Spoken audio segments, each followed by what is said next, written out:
Hello students, आप सभी का स्वागत है imbibe achieve defence exams YouTube channel पर। मैं हूं काशिफ अंसारी और आज हम बात करने वाले हैं 1857 की क्रांति के बारे में। भाई बच्चों, आप सभी जो हैं एग्जाम्स देते आते रहे होंगे और आने वाले समय में आप एग्जाम्स और भी देंगे।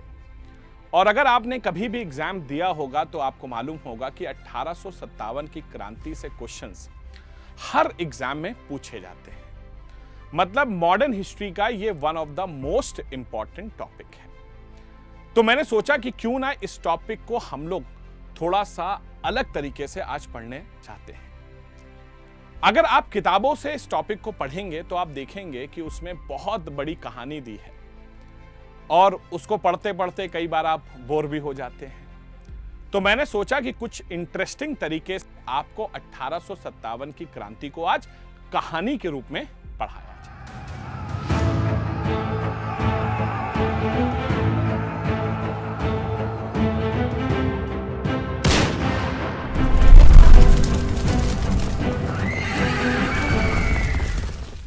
देखो बच्चों, जब भी हम बात करते हैं 1857 की क्रांति के बारे में तो कुछ मेजर पॉइंट्स पर आपको फोकस करना होगा।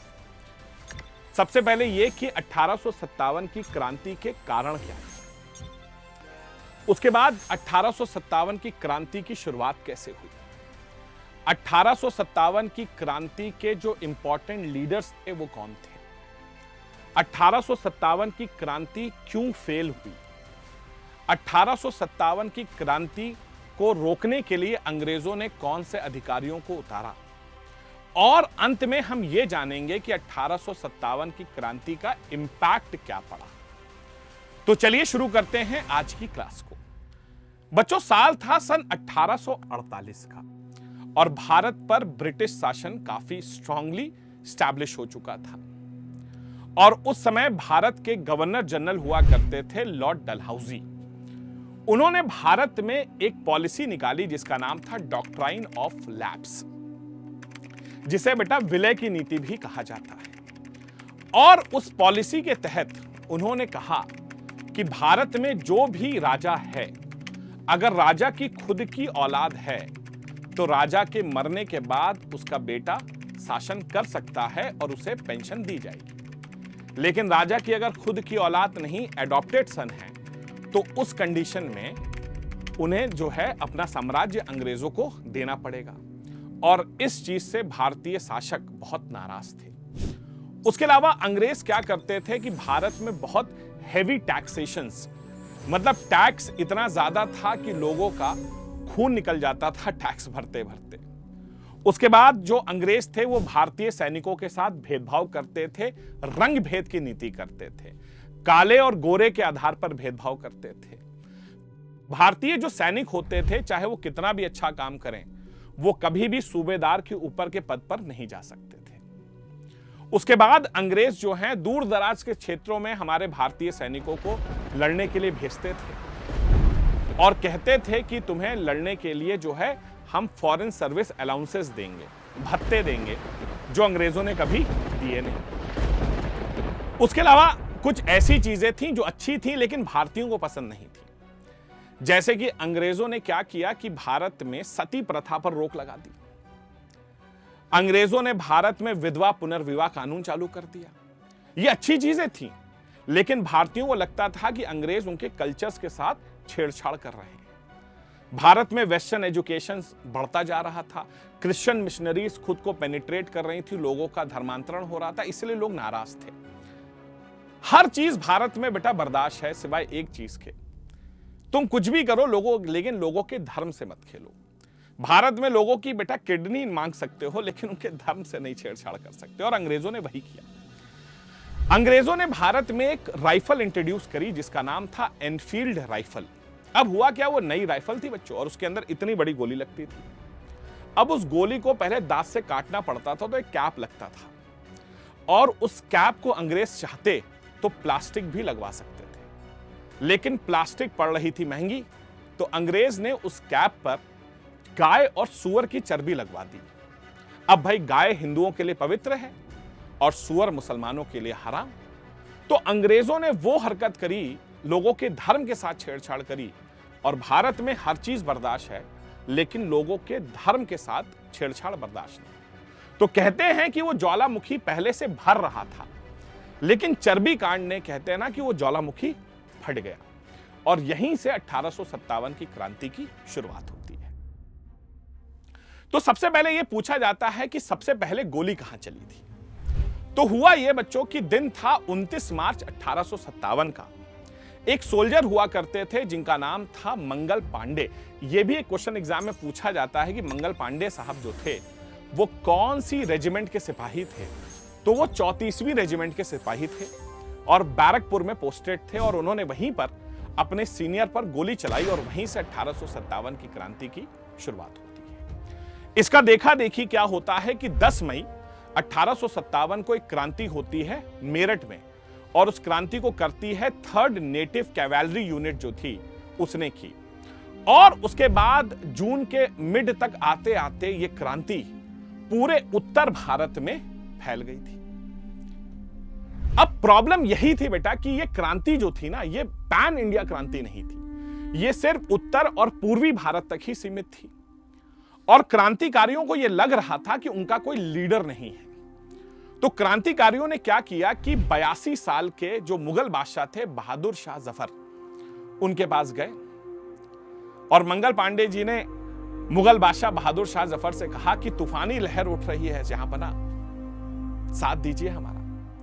तो बहादुर शाह जफर 82 साल के हो चुके थे, पेंशन खा रहे थे, अपने जीवन के आखिरी दिनों में थे। उन्हें लगा कि हो सकता है पुराने दिन वापस आ जाए, और उन्होंने इस क्रांति का लीडर बनने का फैसला किया, और बहादुर शाह जफर जो है इस क्रांति के लीडर बने। और उसके बाद जो क्रांतिकारी थे उन्होंने नारा दिया, मार्च टू दिल्ली, दिल्ली की तरफ बढ़ो। शुरुआत में क्या था बच्चों कि यह क्रांति काफी सक्सेसफुल दिखाई दे रही थी, लेकिन धीरे धीरे अंग्रेजों ने इस क्रांति को बहुत आसानी से दबा दिया। इसके पीछे कारण क्या थे? आप सोचेंगे क्रांति फेल क्यों हुई। एक कहावत सुनी होगी ना बेटा, जब अपना ही सिक्का खोटा हो तो आप उससे क्या उम्मीद कर सकते हैं।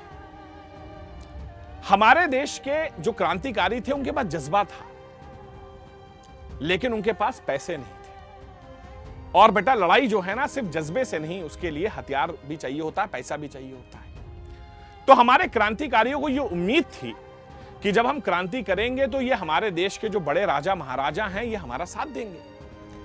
जैसे ग्वालियर के सिंधिया हो गए, इंदौर के होलकर्स हो गए, हैदराबाद के निजाम हो गए, जोधपुर के राजा हो गए, भोपाल के नवाब हो गए, ये सब हमारा साथ देंगे।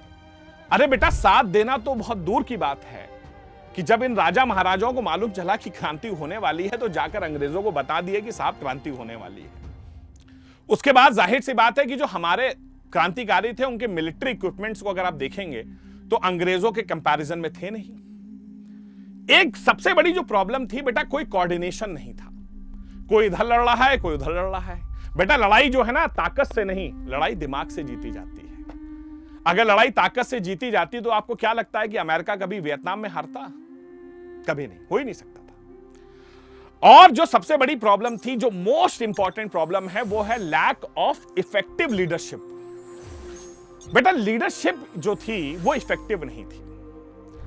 अलेक्जेंडर ने एक बार बड़ी खूबसूरत बात कही थी कि I am not afraid by the group of lions who is led by a wolf, but I am afraid by a group of wolf which is led by a lion.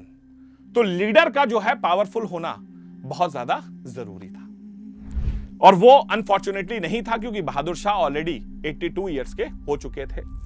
और उसके अलावा जो हमारे देश के पढ़े लिखे इंटेलेक्चुअल्स भारतीय थे वो भी क्रांतिकारियों का साथ नहीं दे रहे थे। अब एग्जाम में जो क्वेश्चंस बहुत इंपॉर्टेंट पूछे जाते हैं कि जो सेंटर ऑफ रिवोल्ट था वो क्या थे और उनके जो लीडर्स थे वो कौन थे। जैसे कि बैरकपुर में हमारे मंगल पांडे जी थे। अगर दिल्ली की बात करें तो दिल्ली में बहादुर शाह जफर साहब और उनके सेनापति जिनका नाम था बख्त खान, और उसके अलावा उनके एक चीफ एडवाइजर थे जिनका नाम था हकीम एहसानुल्लाह साहब। लखनऊ में तो आप जानते ही हैं सारे नवाबों के क्या हाल थे। तो लखनऊ में तलवार जो है बेगम हजरत महल, उनका एक बच्चा जिसका नाम था बिरजिस कादिर, और सबसे इंपॉर्टेंट व्यक्ति लखनऊ में जिसका नाम था मौलवी अहमदुल्ला, जिन्हें बेटा डंका शाह के नाम से पुकारा जाता था। अंग्रेजों के खिलाफ जिहाद घोषित कर दिया था और अंग्रेज उनके नाम से थर थर कांपते थे। कानपुर में आप जाएंगे तो नाना साहिब हो गए, महान सरसेनापति मराठा जिनका नाम था तात्या तोपे, झांसी में रानी लक्ष्मीबाई, बिहार में कुंवर सिंह, अमर सिंह और ना जाने ऐसे कितने वीर इस क्रांति में हिस्सा थे, जिनके नाम आप यहां पर देख सकते हैं। और इन सारे नामों को कृपया करके याद जरूर रखिएगा क्योंकि एग्जाम में पूछा जाता है। अब इस क्रांति के लिए अंग्रेजों ने क्या किया कि अंग्रेजों ने अपने अधिकारियों से कहा कि जाओ और इस क्रांति को रोको। इस क्रांति को रोकने के लिए अंग्रेजों ने कुछ अधिकारी भेजे, जैसे कि दिल्ली में जॉन निकलसन और हडसन को भेजा गया, कानपुर में कैंपबेल और हैवलॉक को भेजा गया, लखनऊ में हैवलॉक थे, आउट्रैम थे, जेम्स नाइल थे, झांसी वाला बहुत ही फेमस है सर ह्यूग रोज, बनारस में जेम्स नाइल, ऐसे बहुत सारे लोग थे। और कहते हैं कि अंग्रेजों ने इस क्रांति को बहुत आसानी से रोक दिया। 1857 की जो क्रांति थी बच्चों, वो हमारे लिए तो एक क्रांति थी। कहते हैं कि आजादी की पहली लड़ाई थी। हालांकि अंग्रेजों से आप पूछें तो कहते हैं कि ये कोई क्रांति नहीं, ये महज सैनिकों का एक विद्रोह था, छोटा सा। तो अंग्रेजों का कहना था ये सैनिकों का विद्रोह था, लेकिन हमारे लिए क्रांति थी। क्वेश्चन आपके एग्जाम में पूछा जाता है कि 1857 की क्रांति को किसने कहा था कि ये आजादी की पहली लड़ाई है, फर्स्ट वॉर ऑफ इंडिपेंडेंस है। तो एक व्यक्ति थे हमारे देश में जिनका नाम था वीडी सावरकर, विनायक दामोदर सावरकर, जिन्हें वीर सावरकर भी कहते हैं। उन्होंने कहा था कि 1857 की क्रांति आजादी की पहली लड़ाई है। अब प्रश्न यह आता है कि जब अंग्रेजों ने कार्रवाई की तो हमारे लीडर्स ने क्या किया। तो हमारे जो सबसे मेन लीडर थे, अंग्रेजों ने कहा पहले पता करो लीडर कौन है। तो लीडर थे भाई बहादुर शाह जफर सेकंड, जो कि लास्ट मुगल एम्परर थे। वो जाकर के हुमायूं के मकबरे में छुप गए और उन्हें जो है वहां से बाहर निकलवाया गया। और उनके दो बेटे थे, उन दोनों को जो है तुरंत गोली मार दी गई और बहादुर शाह जफर को रंगून भेज दिया गया जेल में, जहां पर 1862 में उनकी मृत्यु हुई। नाना साहिब और बेगम हजरत महल थोड़े से कमजोर पड़ गए और ये दोनों नेपाल चले गए। महारानी लक्ष्मीबाई वीरांगना युद्ध भूमि में शहीद हुई। बाकी तात्या तोप, मंगल पांडे और भी बाकी जो लोग थे उन्हें अंग्रेजों ने पकड़ा और उन्हें एग्जीक्यूट कर दिया, उन्हें फांसी की सजा। अब प्रश्न यह आता है कि इस क्रांति का इंपैक्ट क्या हुआ। जब यह खबर इंग्लैंड पहुंची तो क्वीन विक्टोरिया को इससे बहुत नाराजगी हुई। उन्होंने कहा भाई ये ईस्ट इंडिया कंपनी भारत में शासन करने गई है या खून खराबा करने गई है। और इसका इंपैक्ट इतना बड़ा था कि क्वीन विक्टोरिया ने उस समय के जो वाइसरॉय थे भारत में, जिनका नाम था लॉर्ड कैनिंग, उनसे कहा एक कानून पास करो। एक कानून पास किया गया जिसका नाम था गवर्नमेंट ऑफ इंडिया एक्ट 1858।